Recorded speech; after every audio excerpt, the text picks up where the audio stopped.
friends, welcome back to the Whirling Reacts channel. Welcome to When Athletes Get Caught Cheating 2. Am I too swole? Like, I can be in the back, I don't mind. Today, we are going to be figuring out if these athletes are like bad, evil people, or if what they did should be allowed in their respective sport, and that is going off purely my expert sporting opinion, starting now. At the 2008 Summer Olympics in Beijing, Tony Hansen won the bronze medal in team jumping. Unfortunately, Tony failed a doping test. Oh, wait, hang on, did the horse do the drugs, or did she do the drugs? He also doped his horse. Oh, everybody did the drugs. Sick! Although, actually, no, not sick. So, personally, where I stand on this, athletes should be allowed to do performance-enhancing drugs, right? They can choose if they want to go really fast or not, should be fine. Horses, they can't really choose, right? You know, he might not want to be an absolute massive steg and have to run 1,000,000 miles an hour. So, I think, scumbag, and we shouldn't let them do that. Okay, running the marathon. Oh! He said, fuck yous aren't having the water. That's brilliant. That is genius. We shouldn't punish that man. He's just thinking outside the box. Here are some more athletes caught cheating on live TV. Athletes caught cheating. White Sox manager Gene Lamont challenged that the Indians' Albert Bell was using a corked bat. A corked bat? What does that do? Umpire Dave Phillips agreed that the bat did look suspicious, so he confiscated it and handed it off to be put in the umpire's room for further inspection after the game. So the Indians sent their relief pitcher Jason Grimsley, who to kick the umpire's head in? To steal the corked bat from the umpire's room and replace it with a normal bat. Grimsley climbed up into the ceiling, crawled his way to the umpire's room, and made the switch. What is this, like fucking Spy Kids? This didn't fool the umpires, as they immediately noticed that it was a different bat and that the ceiling tile now had a hole in it. The Indians were forced to hand over the real bat, and when it was inspected, Bell was suspended for 7 games. Sorry, can we have the full story, please? What's wrong? Could you let me know in the comments down below? What's wrong with the bat being corked? It makes it springier, but surely you would want it hard so it fucking wellies that ball. Who knows? Not me. During another motorcycle race, one of the racers made a very dangerous attempt at cheating by kicking his opponent's motorcycle at very high speeds. No, I just gave him a little tap. He went, oi! I don't think that was very dangerous. I think he just gave him a little nudge with his foot. I think that's fine. Should it be allowed? No. So it's 1-1 to both of them. All right, my friends, these naughty, misbehaving athletes have not been protecting the integrity of their sport, have they? However, you can protect your personal data with Surfshark VPN. If you're not aware, or you've never watched a YouTube video, a VPN is a virtual private network. It keeps your online identity safe by encrypting all of the data sent between your device and the internet.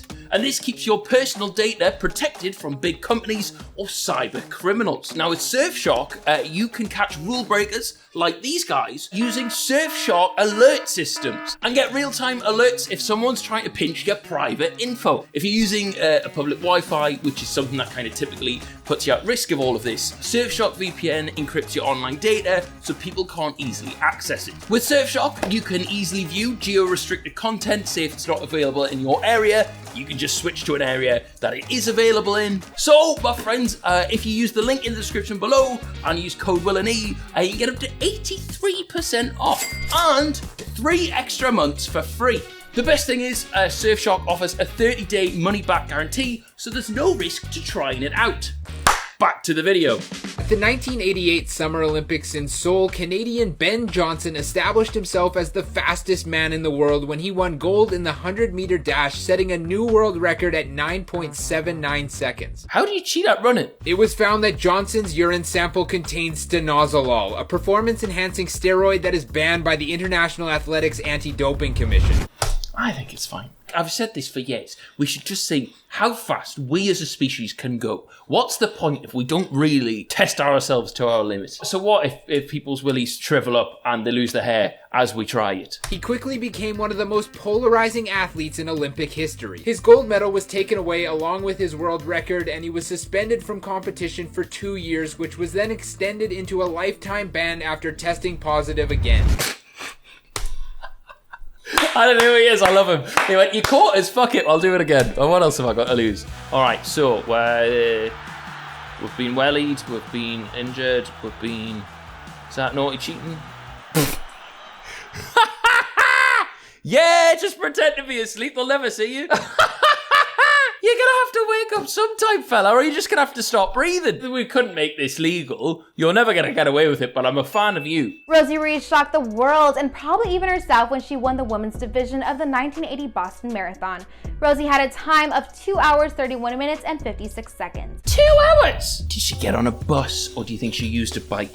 Becoming the third fastest woman in the marathon's history. But just Well, in Rosie. made it sense something was not right and brought her in for investigation. Rosie couldn't identify the landmarks of the course and wasn't seen in any photographs or videos. Oh. And when spectators claimed they saw her jump in a mile before the finish line, her fate was sealed. Well, you can't. How did she finish? Eh? Obviously, she cheated. She's a bad person, Rosie. Sorry, you're scum.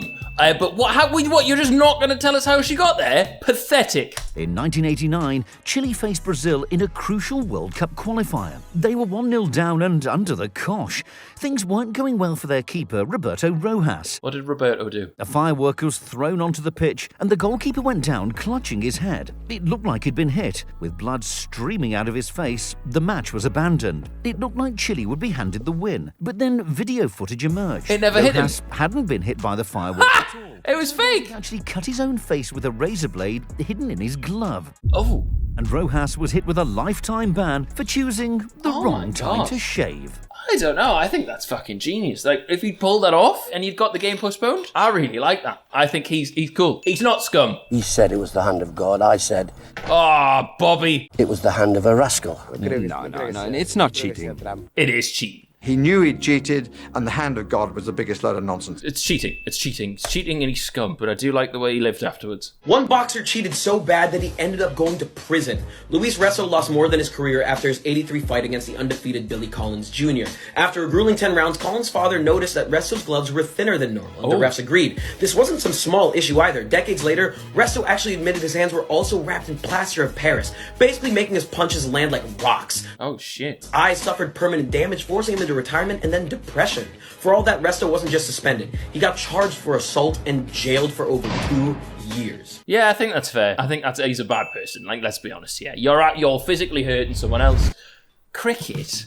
During Saturday's play in a test match in South Africa, Australia's Cameron Bancroft was caught on camera placing a small object down his trousers after working on the ball. Ha, ha. 2 small objects down his trousers now.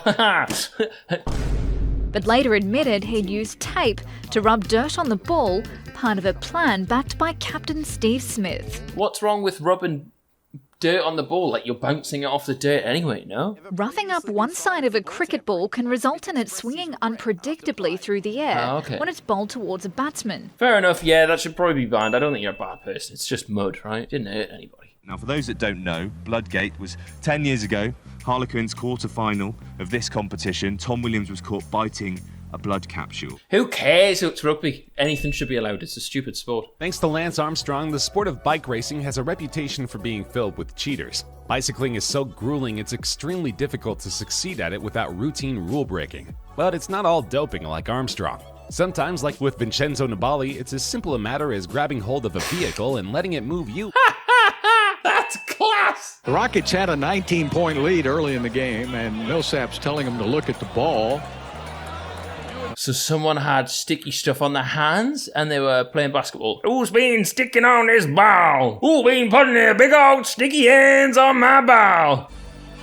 Oh, they found the sticky... What, they've left the evidence at the crime scene? They've really... here's the glue. So he's going to go around and ask to feel everyone's hands? Oh, okay. Guess we'll never know. But when Tyson first fought Holyfield in 1996... Oh, he bit his ear off, didn't he? He was full of hate, and he wanted to express it.